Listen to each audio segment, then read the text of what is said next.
Nice to have you back, Professor. This plague is real. And we only have 48 hours to stop an extinction-level event.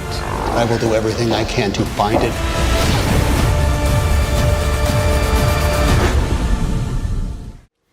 So, Ron, how difficult is it to balance the demands of a popcorn thriller with sort of deeper questions about the nature of hell? Well, it's really the creative challenge of telling this kind of a story, and it's also the excitement.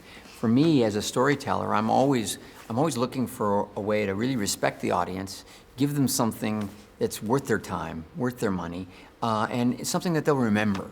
I would never be interested in doing these movies if I felt like it was sort of a rehash, and that you were trying to remake a success from before. The fact that each of these stories stands on their own, they don't depend on you having seen the other ones before or anything, is part of the, again, the creative thrill of beating that challenge.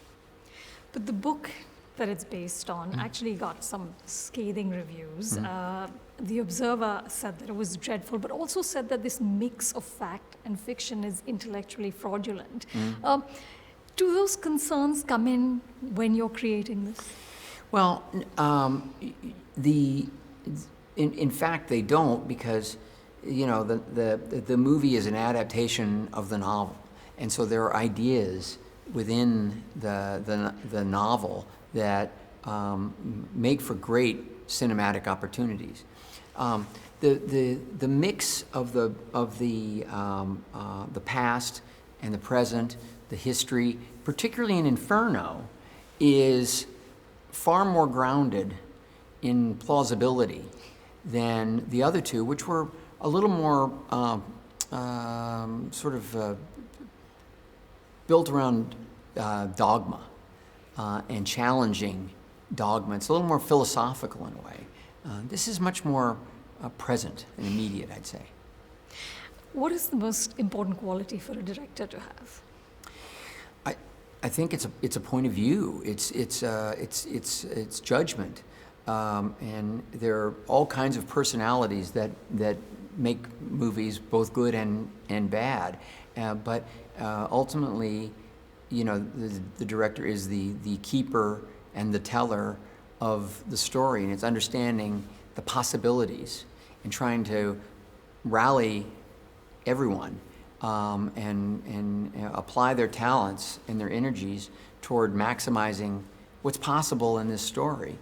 What I like about Inferno is the combination of the suspense, the action, the history, the modern thriller component, and this interesting set of characters led by Robert Langdon. This is the most personal of the stories as they relate to Langdon, and we in fact learn more about Robert Langdon through this thriller than the previous two.